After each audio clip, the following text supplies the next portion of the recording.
Hello বন্ধুরা, good morning সবাইকে। তো পুজো বন্ধুরা কেটে গেছে। তো পুজোর পর বুঝতে পারছো মুখের অবস্থা কিরকম হয়েছে, খুবই খারাপ অবস্থা হয়ে গেছে।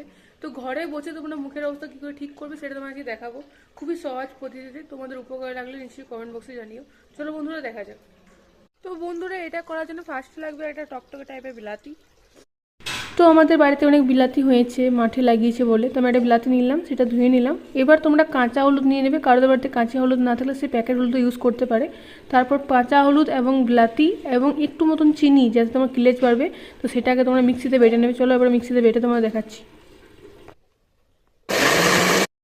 তারপর এটা বাটা হয়ে যাওয়ার পর কোনো একটা পাত্রে রেখে নেবে। তো নিজের হাতের সাহায্যেও লাগাতে পারো বা তুলোর সাহায্যেও লাগাতে পারো। এখনকার বাইরে অনেক অনেক প্রোডাক্ট বিক্রি হচ্ছে যেগুলো তোমাদের মুখকে খারাপ করে দিচ্ছে। তো এই ঘরোয়া প্রোডাক্টগুলো ইউজ করে তোমাদের মুখটা অনেক ভালো করে রাখবে। ইউজ করলে তোমরাই বুঝতে পারবে। মাখা হয়ে গেলে 5 মিনিট কি 10 মিনিট রাখবে, তারপর এটা ধুয়ে নেবে কোনো ফেস ওয়াশ দিয়ে বা এমনি সিম্পল জল দিয়ে।